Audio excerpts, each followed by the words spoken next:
안녕하세요. 저는 채널 애청자인 34살 여자입니다. 저는 원래 서울에서 살고 있었어요. 그런데 결혼과 동시에 다니던 직장을 그만두고 남편 따라 인천에서 살고 있었죠. 남편과는 딱 30살 봄에 선봐서 연애 8개월 만에 결혼했습니다. 제 남편은 저보다 2살 연상이고 대기업을 다니고 있었고요. 저는 중견기업에 다니고 있었는데 남편이 저한테 결혼하기에는 나쁘지 않은 상대라고 생각했고 시어머니한테 잘하는 모습을 보니까 남편이 좋은 사람이라고 생각하고 있었어요. 남편네는 남편이 외동아들이었고 시아버지가 사고로 남편이 7살 때 돌아가셨다고 하더라고요. 그래서 시어머니 혼자서 남편을 키우느라 어린 나이에 고생이라는 고생은 다 하고 사신 것 같았습니다. 남편은 시어머니 이야기만 하면 제 앞에서 항상 눈시울이 붉어질 정도였거든요. 그래서 남편의 시어머니를 향한 그 마음이 진심이라고 느꼈죠. 결혼 전에는 제가 차가 없었고 남편은 차가 있어서 남편이 서울에 오면 더 자주 데이트를 할 수 있었습니다. 남편은 연애 3개월 만에 저한테 프로포즈를 해왔어요. 내 평생 이렇게 착하고 참한 사람은 자원이 네가 처음이야. 내가 그토록 찾아왔던 결혼하고 싶은 여자를 드디어 찾은 것 같다. 나랑 결혼해 줄래? 성혁 씨 고마워. 나도 조금 이르지만 성혁 씨 마음이랑 같은 것 같아. 우리 결혼 준비 잘해보자. 정말? 정말이지? 나중에 딴소리하면 안 된다. 여기 반지 내가 끼워줄게. 딱이네. 자원이한테 너무 잘 어울리는 반지야. 그렇지? 너무 예쁘네. 성혁 씨 어쩌면 이렇게 반지도 예쁜 걸로 잘 골랐어? 정말 마음에 든다. 그게 여직원한테 도움 좀 받았지. 마음에 든다니 정말 다행이다. 내 프로포즈 받아줘서 너무 고마워. 우리 잘 살아보자. 앞으로도 쭉. 그러자. 나한테 프로포즈 해줘서 고마워. 나도 앞으로 성혁 씨랑 잘 살 수 있게 더 많이 노력하고 맞춰갈게. 그런데 막상 남편과 결혼을 하려니까 다니는 직장이 인천이라서 현재 인천에 살고 있는 남편과 서울이 직장이라서 서울에 살고 있는 저의 상황이 걸리더라고요. 저는 서울에 사는 게 아니면 아무래도 이래저래 불편한 게 많아서 계속 서울에 살고 싶다고 먼저 남편한테 이야기를 했어요.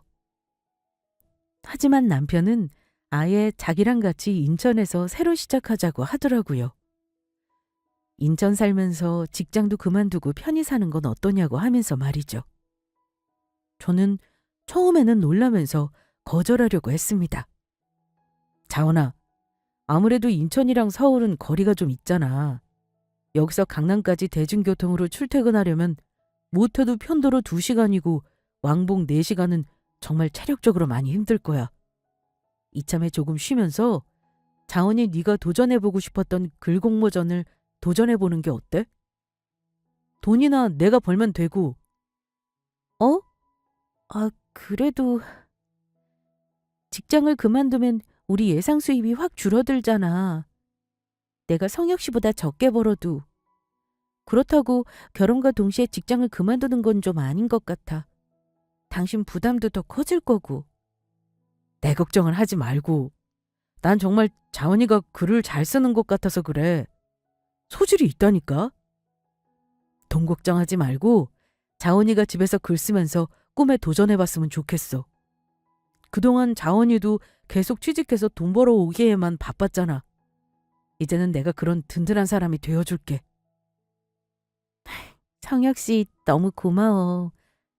그런데 내가 덥석 성혁 씨 제안대로 해도 될까? 아무래도 좀 그런 것 같은데. 사실 저도 직장을 그만두고 글 공모전에 도전해보는 게 소원이기는 했거든요. 저는 어릴 적부터 글 쓰는 걸 좋아했고 학창시절에 글을 썼다 하면 항상 상을 받았습니다. 그런데 대학 졸업을 할 때가 되니 현실적으로 글을 써서 돈을 버는 건 쉽지 않은 게 피부로 와닿더라고요. 대학 시절에 도전했던 작가 모집이나 신춘문예 공모전은 전부 입상하지 못했거든요. 그렇게 꿈을 접고 일반 중견기업에 들어가서 열심히 사무직으로 쳇바퀴 굴리듯 살아왔습니다. 그러면서 글에 대한 갈증, 글로 성공하고 싶다는 작가의 꿈은 잊고 살았죠. 그러다가 남편을 만나면서 연애 초반에 꿈이 뭐냐고 묻는 말에 결국 잊고 있던 저의 오랜 꿈, 작가로 살아보고 싶다는 이야기를 꺼내게 되었던 것이었죠. 그런데 그 말을 기억하고 있던 남편이 이렇게 저에게 먼저 작가로 살아볼 기회를 준다고 하는데 너무 고맙고 감동적이더라고요. 하지만 덥석 남편의 제안을 받아들이기에는 망설여졌습니다. 남편한테 너무 받기만 하는 것 같아서 미안한 마음이 들었거든요. 그런데 남편은 이런 제 마음을 알고 그런 건지 모르고 그런 건지 조건이 있다고 하더라고요. 나한테 미안하거나 불편해할 필요는 없어. 대신 조건이 있거든? 우리 엄마가 몸이 좀 불편하시잖아. 그래서 내가 계속 모시고 살았는데 우리가 결혼하면 엄마를 혼자 살게 하는 게 난 너무 마음에 걸리네. 우리 엄마 모시고 셋이 같이 사는 걸 조건으로 하면 어때? 아, 어머님 모시고 사는 걸로? 어머님까지 같이 모시고 살면 오히려 생활비가 더 필요하지는 않을까? 우리 자원이가 이렇게 알뜰살뜰한데 뭐가 걱정이겠어? 난 우리 자원이 믿어. 우리 엄마는 다리가 좀 불편하셔서 택시나 차를 타고 다니셔야 하거든? 혼자 돌아다니시는 게 불편하셔서 자원이 네가 집에서 글 쓰면서 산책 겸 기분 전환하러 갈 겸 그렇게 우리 엄마 모시고 다녀주면 돼. 그치만 나는 운전면허도 없고 차도 없는걸? 아무래도 어머님 모시고 이렇게 사는 건 조금... 내가 우리 자원이한테 중고차 한 대 사주려고 그러지. 내가 차 사줄 테니까 그거 끌고 다니면서 나 없을 때 가끔씩 바람 쐬러 드라이브도 가고 우리 엄마 좀 모시고 같이 살자. 어때? 그래도 당신이 어머님 끔찍하게 여긴다는 거 너무 잘 아는데 같이 사는 건 또 다른 문제라서 한 번도 생각해 본 적이 없긴 해. 내가 조금 더 생각해보고 이야기해 줄게. 남편이 저의 말에도 계속해서 회사를 그만두고 운전면허도 따고 제가 스스로 운전하면서 다니면 더 여유롭지 않겠냐면서 돈은 걱정 말라고 자기가 벌어오겠다고 꼬시더라고요. 남편의 계속된 설득에 저는 결국 결혼과 동시에 남편 본가가 있는 인천으로 이사를 왔습니다. 당연히 제가 다니던 직장도 관두었죠. 남편이 저한테 했던 글작가로 성공할 때까지 먹여 살리겠다는 그 말을 믿었으니까요. 다행히 남편이 대기업을 다니니까 월급은 저랑 남편 시모 셋이서 살기엔 넉넉했어요. 제가 뭐 큰 사치를 즐기는 사람도 아니었고 그래도 나름 저는 알뜰살뜰하게 살림도 잘하는 편이었거든요. 그런데 인천에서 살기 시작하자마자 남편은 저한테 출퇴근하듯 시어머니를 병원에 모시고 가보라고 하기 시작했습니다. 결혼 후 완전 딴 사람이 된 것 같았죠. 심지어 저한테 돈도 안 벌고 자기가 벌어오는 돈으로 생활하면서 그 정도는 해줘야 되는 거 아니냐고 하더라고요. 저는 남편이 갑자기 이런 태도로 저런 말들까지 하자 저한테 이러려고 인천에서 시어머니 모시고 살자고 했나 싶어서 괘씸해가지고 뭐라고 했습니다. 나한테 글 쓰면서 여유롭게 지내라고 하더니 매일 출퇴근하듯이 어머님 모시고 병원을 그렇게 다니라고 하면 언제 글 쓰라는 거야? 이러려고 날 인천에서 살게 한 거야? 그래? 그랬더니 남편은 불쌍한 척을 하면서 이렇게 대답하더라고요. 저도 그 말을 들으니 더 할 말이 없어졌고요. 우리 엄마가 혼자 나 키우느라 평생 고생하시는데 나는 회사에서 돈 벌어야 되잖아. 그래서 이렇게 가족인 내 와이프, 우리 자원이가 나 대신 우리 엄마 돌봐줬으면 해. 아니면 솔직히 내가 어려운 부탁도 아니고 그럼 다시 자원이가 인천에서 서울까지 직장 다닐래?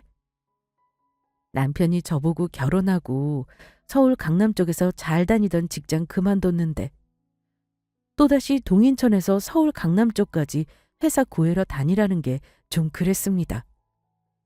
그리고 제가 버는 것보다 남편이 벌어오는 게 더 많았으니까 남편 대신 제가 그만큼 벌거나 그럴 수도 없고요.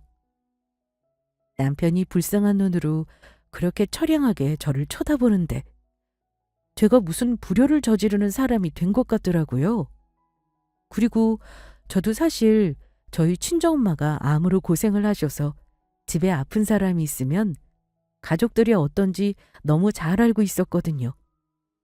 물론 친정엄마는 완치된 상태여서 괜찮았습니다. 하지만 그런 친정엄마와 달리 시어머니는 다리를 평생 절면서 살아가야 하는 상태였으니까요. 시어머니가 다리를 그렇게 다치시게 된 건 저희 남편을 먹여 살리겠다고 공장에서 닥치시는 대로 일을 하시다가 그렇게 다치게 되셨다고 들었습니다. 그런 사정까지 듣고 나니까 제가 조금 더 여유롭게 마음을 가지고 글 쓰는 것도 천천히 시작하고 남는 시간 쪼개서 쓰거나 그런 식으로 하면 되겠다고 마음을 고쳐먹게 되었어요. 그렇게 제가 시어머니를 제 남편 낳아주신 고마운 분이자 친정 엄마처럼 생각하며 좋은 마음으로 모시자고 결심했고 행동으로 옮겨왔습니다. 저의 걱정과는 달리 다행히도 시어머니는 훨씬 좋은 분이셨고 저와의 궁합도 잘 맞는 분이었어요. 아유, 나 때문에 우리 새아가가 괜히 고생하는 것 같아서 미안해서 어쩌니. 요즘 세상에 누가 시어머니 모시고 산다고. 우리 아들은 무슨 복인지 몰라. 어머님이 워낙 좋으신 분이니까 가능한 거죠. 저는 절대 못 해냈을 것 같아요. 어떻게 저희 남편을 그 어린 나이에 혼자 이렇게 훌륭하게 잘 키워내셨어요? 앞으로도 제가 살뜰히 모실게요. 고맙다, 새아가. 내가 덜 아파야 네가 덜 고생할 텐데. 어머님, 그런 말씀 마세요. 저희 친정엄마도 암으로 투병하실 때 늘 그 소리를 입에 달고 사셨어요. 그런데 그런 생각보다 행복하고 기쁜 생각을 많이 해야 빨리 나으시더라고요. 그래서 이제부터 어머님 가고 싶은 곳, 먹고 싶은 거 있으시면 말씀만 하세요. 우리 남편이 벌어오는 걸로 행복하게 잘 지내보자고요. 말만 들어도 고맙다. 이런 딸 같은 며느리가 세상에 또 어디 있겠니? 정말 우리 아들이 자원이 너를 놓치면 안 된다고 얼마나 그랬었는지 이제 더 알 것 같구나. 우리 아들이랑 결혼해줘서 정말 고맙다. 저야말로 착하고 효도하는 성혁 씨 이렇게 잘 키워주셔서 감사하죠. 제가 작가로서의 꿈도 꾸게 해준 정말 멋진 사람이니까요. 제가 더 잘할게요, 어머님. 남편과는 별개로 저와 시어머니의 사이는 전혀 문제가 없었습니다. 오히려 남편과 저 사이보다 더 좋았다고 할 수 있을 정도였어요. 그런데 결혼하고 얼마 안 되었을 때부터 남편이 야근을 점점 많이 하더니 한 번은 조금 대놓고 힘든 티를 내더라고요. 제가 남편이 피곤하다고 지금 바로 씻으러 간다고 하길래 옷을 가져다 주겠다고 하면서 방에 갔는데 화들짝 놀라면서 갑자기 화를 내는 겁니다. 당신은 왜 이렇게 막무가내야? 나도 프라이버시가 있는 거야. 당장 나가. 나가라고. 뭐? 알았어. 미안. 난리치면서 나가라는 남편의 말에 처음에 저는 너무 당황스러웠습니다. 생각해보니까 제가 뭘 잘못한 것도 아니고 아무리 피곤해도 그렇지. 저한테 너무 막대하는 건 오히려 남편인 것 같아서 뭐라고 하려다가 그래도 밖에 나가서 열심히 돈 벌어오는 남편이 오늘따라 예민했던 건가 하면서 넘겼습니다. 이후로도 남편은 야근하는 일이 점점 더 잦아졌어요. 그렇게 시어머니를 모시고 산 지 벌써 시간이 흘러 4년 차가 되었습니다. 그 사이 저는 남편과 아이를 가지려고 갖은 노력을 다했지만 이상하게도 아이는 생기지 않았습니다. 남편에게 혹시 문제가 있는 건 아닐까 의심이 되긴 했지만 날이 갈수록 일이 많아서 종종 야근까지 하는 남편에게 불임 검사까지 받으라고 하긴 애매하더라고요. 그래서 그냥 저도 아이는 신의 영역인가 보다 하고 반은 포기한 상태였고요. 사실 이대로도 충분히 행복하고 요즘은 꼭 아이가 없어도 잘 사는 딩크족도 많았으니까 굳이 연연해하지 않으려고 했습니다. 시어머니와 4년 동안 같이 살다 보니 당연히 처음보다 사이가 더욱 돈독해졌고 지나가던 사람들이 엄마랑 딸이냐고 사이가 너무 좋아 보인다고 그런 말을 많이 들을 정도였어요. 그러다가 제가 최근 들어서 이상하게 자꾸 배가 아프고 소화가 안 되고 좀 더부룩하더라고요. 그런데 남편은 하도 야근하고 집에 붙어 있지를 않으니 이런 제 상황도 몰랐고 걱정해 주시는 건 시어머니 뿐이었습니다. 예, 모든 병은 초기 치료가 중요한 거다. 내과 외과 다 가보자. 우리 하나뿐인 예쁜 며느리가 아프면 안 되지. 일단 혹시 모르니까 산부인과부터 가보는 게 어떻겠니? 네? 어머님, 사실 남편이 요즘 계속 집에도 안 들어오고 하늘을 봐야 별을 딴다고 저희 아이 포기한 지 좀 됐어요. 산부인과는 안 가도 될 것 같은데. 머쓱하게 제가 산부인과를 먼저 가자는 시어머니의 말에 이렇게 둘러댔더니 시어머니가 그것 때문이 아니라도 제 나이 때는 꼭 산부인과를 정기적으로 가는 게 중요하다고 하시더라고요. 친정엄마처럼 챙겨주시는 모습에 저는 너무 감사하더라고요. 그래서 바로 산부인과에 다녀오겠다고 하고 길을 나섰습니다. 그런데 산부인과에서 뭔가 이상한 것 같다면서 확실히 하기 위해서 검사를 받자고 하는 거 있죠? 저는 뭔가 싶어서 검사를 받았고 검사 결과를 듣는 날이었습니다. 시어머니는 다리가 불편하시니 이번에도 저 혼자 산부인과에 결과를 들으러 왔죠. 그런데 믿고 싶지 않은 일이 일어나고야 말았습니다. 여성 암 중에 가장 낮은 생존율이라는 그 위험한 난소암이라고 하는 거예요. 난소암 초기입니다. 그래도 다행인 건 초기라서 얼마나 다행인지 모릅니다. 보통 난소암은 초기에 증상이 미약해요. 모르고들 지나가죠. 대부분은요. 그래서 조기 진단이 중요한 암인데 정말 운이 좋으시네요. 네? 제가 암이라고요? 그것도 난소암이요? 네. 평소에 복부에 딱딱한 게 만져지는 느낌이 들지는 않으셨나요? 그런 느낌이 간혹 든다고 해도 대부분은 그냥 소화불량인 줄 알고 넘어가다가 난소암을 뒤늦게 발견하고 오시기도 해요. 네네, 맞아요. 제가 자꾸만 먹은 것도 없는데 더부룩해져서 그냥 소화가 안 돼서 그런 거라고 생각하고 평소처럼 넘어갔었거든요.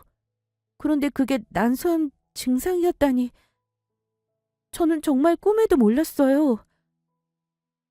평소에 정기검진도 잘 안 오셨네요. 그래도 이렇게 발견하는 경우는 드문데 어떻게 검진 받으러 오시게 된 거예요? 저희 시어머니가 아무래도 안색도 안 좋은 게 심상치 않다면서 산부인과부터 가보라고 하셔서요. 이 나이 때는 산부인과 정기적으로 가야 한다고. 시어머니가 살리셨네요. 시어머니 분이랑 사이가 좋으신가 봐요. 네, 그런 편이에요. 같이 모시고 살고 있거든요. 정말 어머님한테 감사하다고 말씀드려야겠어요. 그래도 당장 입원해서 수술하고 항암 치료도 해야 되니까 얼른 가족들한테 말씀하시고 날 잡는 게 좋을 것 같습니다. 네네, 그럴게요. 수술 날짜는 최대한 빨리 잡아주세요.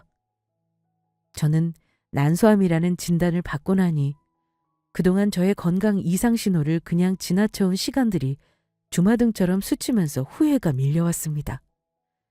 제가 암 판정을 받으니까 저희 친정엄마가 암 판정을 받고 입원하셨을 때랑은 또 다른 감정이 밀려오더라고요. 눈앞이 노래지는 그런 기분이랄까요? 그래도 남편한테 가장 먼저 이야기를 해야 될 것 같아서 핸드폰을 들어서 남편에게 전화를 걸었습니다. 여보세요? 갑자기 대낮에 왜 전화야? 무슨 일 있어? 당신 회사지? 이런 소식 전해서 미안한데 내가 암이래. 뭐라고? 암이라고? 그러면 우리 엄마는 당신 혼자 병원에 온 거야? 어머님 다리도 불편하신데 뭐하러. 그렇다고 나 병원 가는데 모시고 갈 수는 없잖아. 집에서 쉬시고 계시라고 하고 왔지. 산부인과에 왔는데 그럼 당신 입원해야 된대? 암이라니. 암이면 앞으로. 많이 놀랐지. 나도 전혀 몰랐어서 이게 뭔지 참. 어떤 감정으로도 표현이 잘 안 되네. 너무 걱정하지 마. 아니, 됐고. 일단 내가 오늘은 일찍 퇴근하고 갈 테니까 집에서 봐. 우리 엄마한테는 괜히 놀라실 수도 있으니까 말씀드리지 말고. 설마 오늘 바로 입원하는 건 아니지? 그렇지. 내가 바로 입원해버리면 어머님은 당분간 어떻게 해. 나 입원할 동안은 당신이 휴가를 내든 일찍 반차를 내고 퇴근은 하든 해서 어머님이랑 시간 보내드려. 어때? 일단 알겠어. 퇴근하고 집으로 갈 테니까 꼼짝 말고 기다려. 나머지 얘기는 그때 하자. 끊어? 시어머니한테는 감사한 마음이 들었지만 제가 암에 걸린 진단 결과를 알려드리면 남편 말대로 놀라고 충격받으실까봐 말을 아꼈습니다. 남편은 제가 암에 걸렸다니까 그래도 최근 들어 제일 일찍 집으로 오긴 했더라고요. 그런데 남편은 할 말 있다고 하면서 잠깐 방으로 부르더니 입원은 언제냐고만 묻는 겁니다. 수술은 언제 하는지, 무슨 암에 걸렸는지 묻지도 않고 다짜고짜 입원 날짜만 묻길래 좀 이상했습니다. 남편은 제가 암에 걸린 것보다 오로지 시어머니 돌봐드릴 사람이 빈다는 것에만 신경을 쓰는 것 같았죠. 당신이 입원하면 내가 그렇게 회사를 바로 휴가 내고 그럴 수 있는 상황이 아니야. 나 요즘도 바빠서 매일같이 야근하는 거 알면서. 내가 다음 주 월요일부터 우리 엄마랑 시간 보낼 도움이라도 알아볼 테니까 이번 주는 말고 다음 주 월요일에 입원해. 알겠지? 다음 주 월요일? 알겠어. 그런데 나한테 무슨 암인지도 안 물어봐? 입원하는 거라며 심각한 거겠지. 그러니까 평소에 건강관리 좀 잘하지. 대체 당신은. 됐다. 내가 아픈 사람 붙잡고 무슨 말을 하겠어. 나 다시 회사 들어가 봐야 해. 그동안 우리 엄마한테는 절대 말하지 말고. 엄마한테는 내가 당신 다음 주부터 일 있어서 친정에 가 있는다고 할게. 또 회사로 간다고? 많이 바쁜가 보네. 그래, 알겠어. 그렇게 할게. 그렇게 제가 아무 일 없다는 듯이 시어머니랑 같이 둘이 식사를 하려고 식사를 차리는데 남편한테 서운해서 저도 모르게 울컥 눈물이 몇 방울 나오더라고요. 그래도 금방 눈물을 닦아내고 시어머니 앞에서는 제가 암이라는 사실을 숨겼습니다. 그날따라 시어머니께서 더 잘 챙겨주시는데 새어나오는 눈물을 참느라 혼났죠. 그렇게 시간은 빠르게 흘러서 제가 입원하는 월요일이 되었습니다. 시어머니한테 인사드리고 혼자 입원하러 가는데 뭔가 서럽긴 하더라고요. 그래도 얼른 수술받고 이겨내야 다음도 있다는 생각에 힘을 내서 입원 수속을 밟았습니다. 그런데 제가 암 때문에 입원해 있으니까 남편이 제 얼굴에 이혼 소장을 들이밀더라고요. 이게 뭐야? 나 오늘 입원했어. 당신 말대로 어머님한테 암 걸린 거 말씀도 못 드리고 나왔다고. 보면 몰라? 이혼 소장이잖아. 도장만 찍으면 돼. 네가 아파서 우리 엄마도 못 모시게 생겼는데 내가 굳이 너랑 살 이유 없잖아. 4년이면 그래도 오래 참았다. 나도 이제 새 살림 차려야지. 이혼하자. 뭐라고? 이혼? 내가 암이라고 하니까 바로 날 버릴 생각을 한 거야? 그래? 네가 그러고도 사람이냐? 사람이냐고! 나 딴 여자 있다. 그러니까 그냥 이혼하자. 뭐가 이렇게 당당해? 네가 뭐 잘한 게 있어? 나한테 이대로 맨입으로 이혼해달라고? 미쳤냐? 내가 왜 그래야 되는데? 4년에 대한 보상이라도 받아야겠다 뭐 이거냐? 그래, 우리 시댁집 너 가져라. 어차피 우리 엄마는 다른 곳에서 사시게 될 테니까. 그러니까 네가 암에 걸리지를 말던가. 암 걸려서 우리 엄마 모시는 것도 못하는 주제 말이 많아. 제가 결혼 후 4년 동안 열심히 시어머니를 모시는 사이에 남편은 신나게 바람을 피우고 있었거든요. 그런데 제가 암이라서 시어머니를 못 모시게 되자 바로 태도 돌변하는 남편이 너무나도 괘씸했습니다. 열심히 시어머니 모시고 살아온 대가가 남편에게 버림받는 최후라니 너무 착잡했죠. 사실은 제가 암이든 말든 상관없이 남편한테 먼저 이혼 선언하고 버려버려야 했던 건 저였으니까요. 남편이 먼저 그렇게 나오니까 정말 어처구니가 없더라고요. 남편은 저랑 결혼하기 전부터 오래 만난 사람이 있었습니다. 그런데 그 상간녀는 시어머니를 모실 생각은 하나도 없었죠.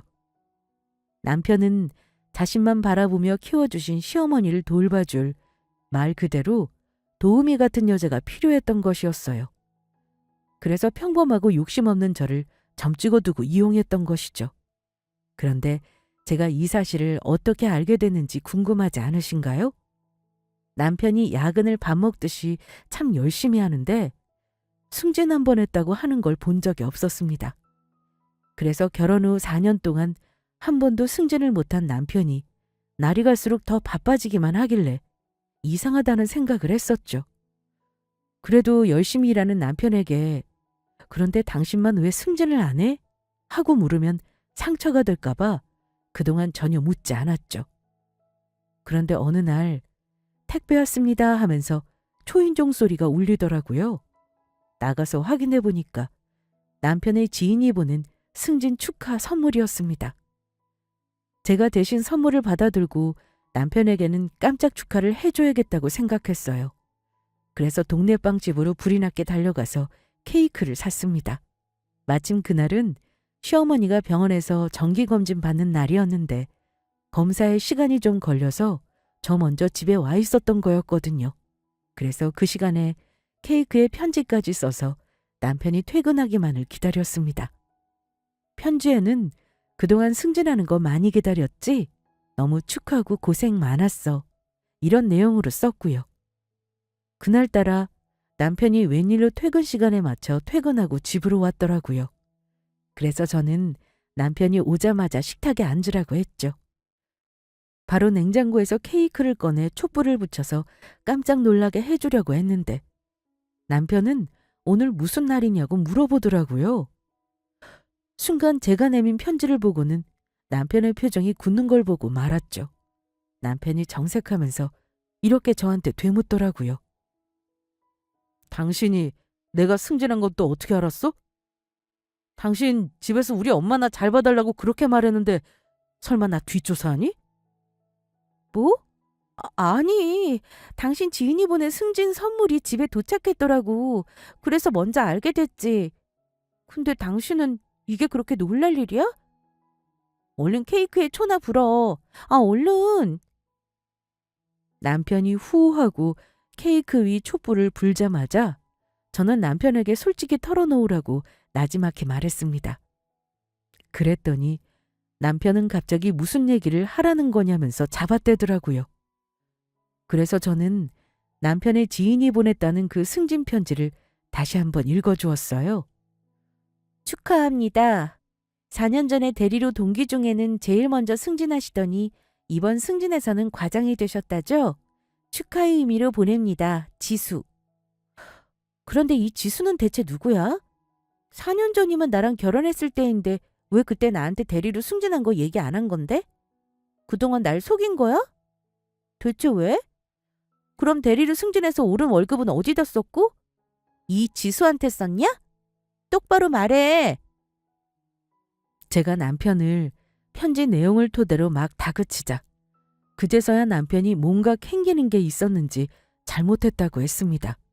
그러면서 지수는 거래처 직원이고 워낙 이런 걸 잘 챙겨주는 친구라서 서로 승진 소식이 있을 때마다 이런 축하 인사를 주고받는 그런 각별한 남직원이라고 하더라고요. 그런데 저는 그 지수라는 이름이 낯설지 않았어요. 남편이 잠든 틈에 남편의 핸드폰을 보니까 딱 알겠더라고요. 결혼 초반에 야근이 잦아져서 바로 남편이 피곤하다며 씻으러 갔을 때 옷 가져다 주겠다고 들어가니까 불같이 화를 냈던 게 바로 이 지수라는 사람한테 카톡이 온 핸드폰을 제가 볼까봐 그런 거였거든요. 방 서랍위에 남편의 핸드폰이 올라와 있었는데 제가 방에 들어서자마자 카톡 소리가 났고 폰 화면에 지수라고 떴었던 게 생각이 났습니다. 지수는 남편의 오랜 상간녀의 이름이었고 심지어 같은 직장 동료였어요. 남편이 4년 동안이나 저를 속여왔다는 사실을 알자마자 너무 놀라고 정신이 멍해져서 아무것도 못하고 있었죠. 온몸에 소름이 돋고 식은땀이 줄줄 흘렀습니다. 그러다가 이내 정신을 차렸죠. 이대로 당하고만은 있을 수가 없다고 생각했고 저도 천천히 증거를 모아야겠다고 결심했습니다. 그래서 일단은 남편의 외도를 모른 척하고 있었던 거였어요. 그런데 하필 제가 암에 걸려서 병원에 입원해서 누워있게 되자 남편이 바로 이혼 얘기를 꺼낸 것이었죠. 정말 어처구니가 없어서 말이 안 나올 뻔했어요. 남편이 저한테 4년이면 오래 참았다면서 이제 새 살림 차리겠다고 하니까 저는 참았던 눈물이 폭포수처럼 쏟아졌습니다. 제가 오열하면서 남편한테 상간녀와의 사이를 알고 있다고 얘기했어요. 나 사실 다 알고 있었어. 그 상간녀랑 도대체 언제부터야? 언제부터냐고! 내가 결혼하고 초반부터도 지수라는 그 이름 봤었어. 바른 대로 말해 얼른! 뭐? 다 알고 있었어? 그런데도 넌 나랑 계속 한 집에 살고 싶었냐? 정말 너도 징하다 징해. 근데 이걸 어떡하냐? 너보다 더 오래됐는데. 이 쓰레기 새끼. 그럼 나랑 대체 왜 결혼한 건데? 내가 착해서? 아님 너희 엄마 봐드릴 그런 착한 도우미가 필요해서? 아니, 우리 지수가 죽어도 시어머니 모시고 살긴 싫다고 하는데 어떻게 하냐? 그리고 그동안 내 월급으로 잘 먹고 잘 자고 떵떵거리면서 살지 않았냐? 그러니까 왜 아프고 그래? 암 걸렸으니 낫는 건 고사하고 앞으로 우리 엄마 모시는 건 불가능할 텐데 내가 왜 널 거두겠냐?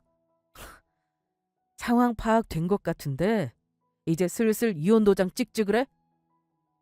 그래, 이혼하자, 이혼해! 약속한 대로 시댁집은 내 명의로 당장 변경해. 너 같은 거 이제 지긋지긋해서 못 살겠다. 차라리 안 보고 영 끊는 게 낫겠어.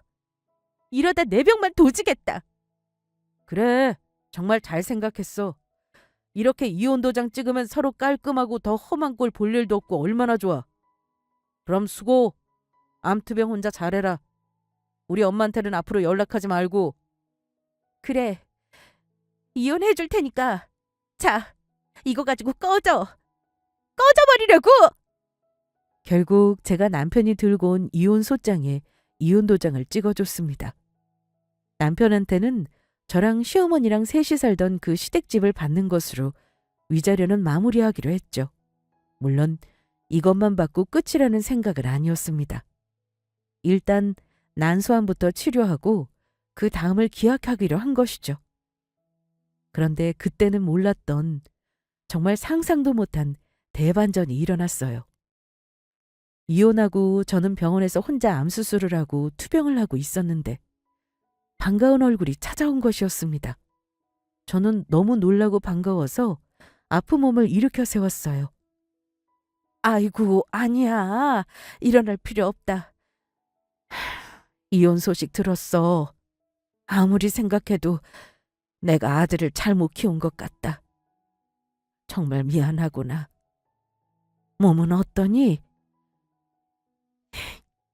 어머님, 여기는 어떻게 알고 이렇게 찾아오셨어요? 다리도 불편하신데. 제가 챙겨드렸어야 했는데. 저도 병원에 입원해 있는 신세라 정말 죄송해요. 우리 며느리가 병원에서 암 수술하고 이렇게 투병 생활하고 있는데 4년 동안이나 날 친엄마처럼 챙겨준 우리 딸 같은 며느리를 모른 척할 수는 없지. 그럼 내가 알고도 안 왔겠냐? 아들놈 정리하고 그러고 오는 길이다. 그러니까 울지 말고 이제 웃는 일만 만들자꾸나. 그러면서 저한테 봉투를 쓱 내미시더라고요. 그래서 저는 받자마자 뭔가 하고 봉투를 열어보았습니다. 그런데 난생 처음 보는 엄청난 액수에 놀라서 기절할 뻔하고 말았죠. 어머님, 이게 대체 무슨 돈이에요? 어머님, 저 이 돈 못 받아요. 제가 무슨 자격으로 이 돈을 받겠어요? 우리 아들이 왜 나한테 그동안 극진히 했는지 혹시 아냐? 우리 아들은 오로지 내 땅에만 욕심이 있지. 그래서 그랬던 거야. 하지만 우리 며느리는 달랐지. 나를 진심으로 대해줬어. 4년 동안 정말 한결같았지. 그런데 내 아들놈은 내가 땅만 주면 요양원에 보내버리겠다고 알아보고 있었더구나. 네? 그건 처음 듣는 소리예요. 정말 그 인간이 어머님을 요양원에 보내려고 했다고요? 이런 천하의 나쁜 새끼. 그래서 저한테 이혼하고 그 집을 제 명의로 순순히 넘긴 거였군요. 그래 며느라. 사실 나는 우리 집 양반 그렇게 되고 보험금 받은 걸로 절대 쓰지 않았어. 그리고 무조건 더 악착같이 모아서 땅을 샀지. 그 땅이 올라서 돈이 되는 시기가 된 거고 그때까지는 팔 생각도 없었는데 아들놈이 자꾸만 자기 사업하고 싶다고 달라고 하더구나. 그런 일이 있었군요. 저는 금시초문이었으니까요. 그 인간이 회사 그만두고 어머님한테 투자금 받아서 사업 시작하려고 했다고요? 평생 사업이라면 손도 안 대본 사람이 뭔 사업을 한다고 그런데요? 진짜 난 모르겠다. 어차피 아들놈한테 줄 생각이 없었으니 아무리 와서 투자금 돈 달라고 난리를 쳐도 거들떠도 안 받지. 이 돈은 무조건 나한테 진심으로 대어준 너한테 주려고 하고 있었다. 그런데 이 아들놈이 그것도 모르고 멍청하게 바람까지 폈더구나. 너한테 정말 내가 면목이 없다, 면목이. 아니에요, 어머님. 이게 어떻게 어머님 잘못이겠어요? 남편이 저 만나기 전부터 지수라는 상간녀랑 오래 만난 것 같더라고요. 제가 암에 걸려서 어머님 못 모시게 되니까 바로 팽하는 거 보고 알았어요. 저는 그동안 껍데기를 보고 산 것이라는 걸요. 그래서 바로 이혼해져 버렸어요. 입원한 날 이혼 소장까지 들고 왔더라고요. 이 고얀 놈. 내가 이제 그놈을 다시 보나 봐라. 나한테 가족은 이제 너 하나다. 네가 내 딸이라고 생각하고 주는 돈이니까 받아라. 나는 그딴 아들놈 필요 없다. 어머님, 제가 이 돈을 받아도 될지. 네 마음이 안 내키면 사회에 기부하련다. 이딴 놈이 사업한다고 설쳐대봤자 좋을 것 하나 없지. 아니에요. 저 주시면 어머님이랑 같이 쓸래요. 그렇게 해요. 네? 그래 자언아. 이제 며느리라는 말 대신 이름으로 부르마. 날 편하게 생각해라. 예전처럼 날 꼭 모셔야 한다는 생각은 말고. 네, 너무 감사해요, 어머님. 제가 앞으로 더 잘할게요. 저희 엄마라고 생각하고 제가 엄마가 두 분이라고 생각하고 그렇게 평생 살 거예요. 제가 결국 시어머니가 시아버지한테 받은 땅을 판돈을 받게 되었고 남편은 그 돈만 믿고 무리하게 다 투자하고 물건을 사놨더라고요. 남편이 시어머니한테 와서 투자금 달라고 하자 돈이 없다고 대답하셨죠.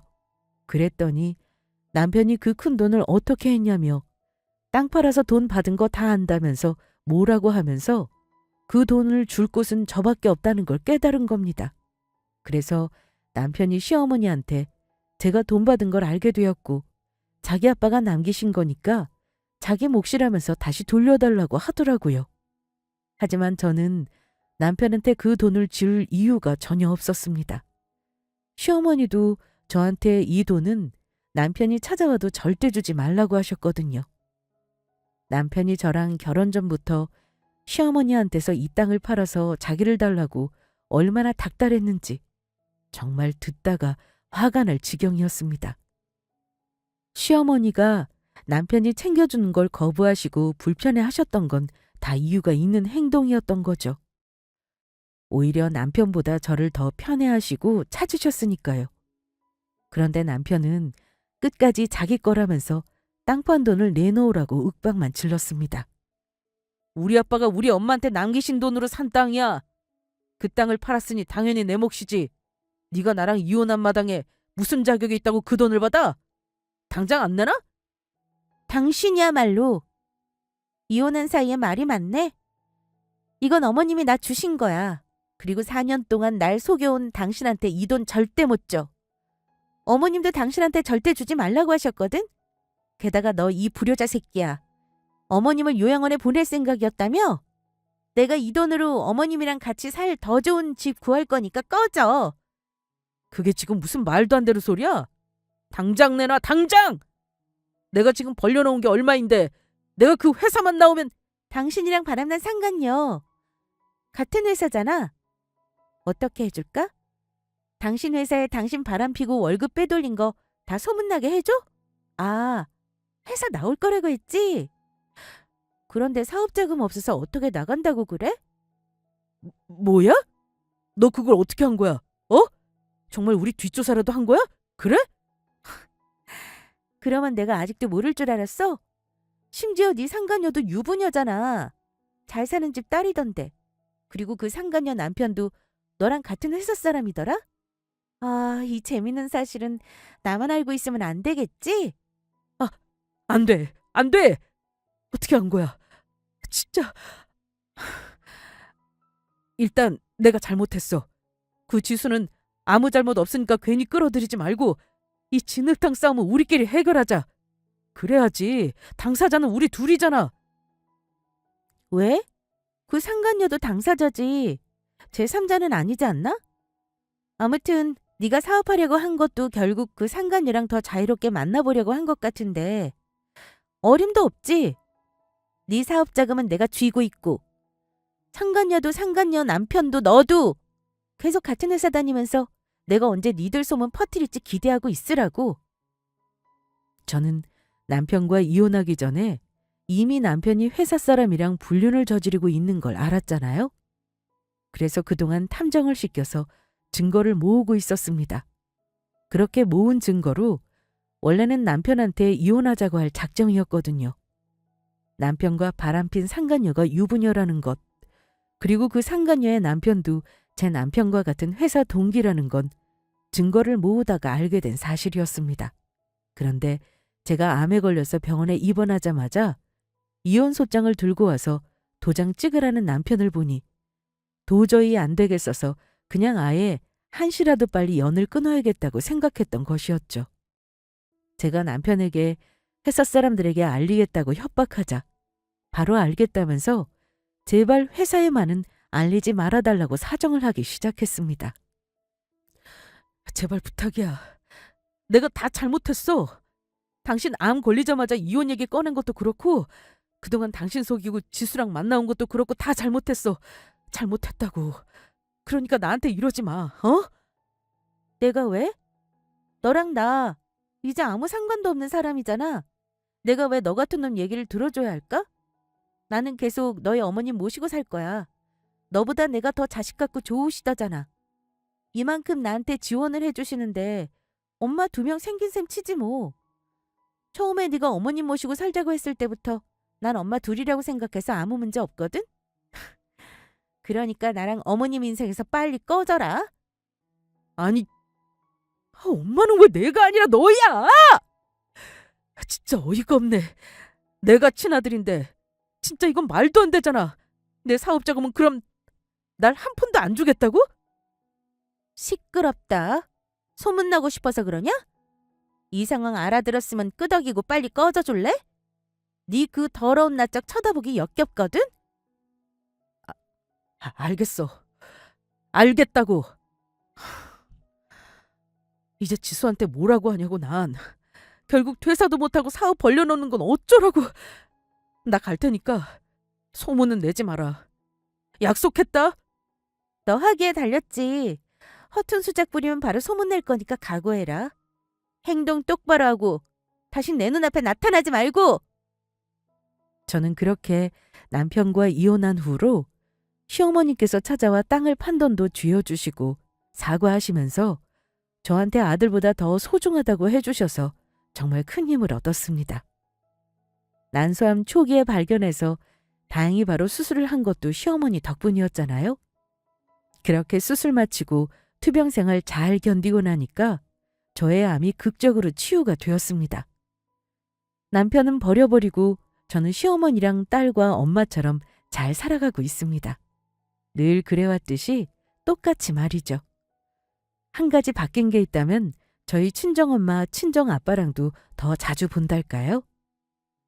시어머니가 남편을 버리고 저한테 유일한 재산인 땅 판 돈을 주셨다는 걸 듣고는 세 분이서 사이가 더욱 돈독해지셨거든요. 저는 그 돈으로 더 크고 좋은 차를 사서 저희 친정 부모님이랑 시어머니 모시고 이렇게 넷이서 자주 드라이브도 가고 한우도 먹으러 가고 꽃놀이도 가고 한답니다. 반면에 남편 놈은 완전히 말 그대로 망해버렸어요. 지수라는 그 상간녀는 알고 보니까 남편 말고도 또 바람피는 젊은 남자가 있었더라고요. 부자라서 이 남자 저 남자 가져도 성에 안 차는 건지 뭔지 잘 모르겠는데요. 정말 더럽고 역겨운데 남편이 당했다니까 쌤통인 마음도 들고 참 이상하더라고요. 그래서 남편이 상간녀한테 버림받고 사업한다고 벌려놓은 물건들이랑 이런 거 해결하느라 대출까지 받아서 열심히 회사 일해서 갚고 있다고 들었습니다. 상간녀한테 대차게 까이고 버림받으니까 이제 와서 저한테 자기가 지난 날을 반성한다면서 자기 한 번만 다시 받아주면 잘하겠다고 하는 거 있죠? 그래서 제가 시어머니한테 여쭤봤더니 그놈은 사람 새끼도 아니라면서 절대 받아주면 안 된다고 오히려 말리시더라고요. 시어머니가 정말 남편보다 더 제 편이 맞는 게 분명하죠? 남편은 그렇게 혼자 회사나 겨우 다니면서 빚 갚으면서 그렇게 혼자 외롭게 늙어갈 겁니다. 그러니까 왜 바람이라는 걸 피우고 아무 상관도 없는 저를 끌어들여서 사랑 없는 결혼을 하고 사람을 속이고 했는지.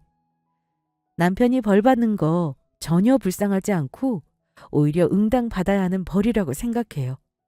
오죽하면 저희 시어머니도 저를 더 찾으시고 저한테 면목 없다고 하셨겠어요?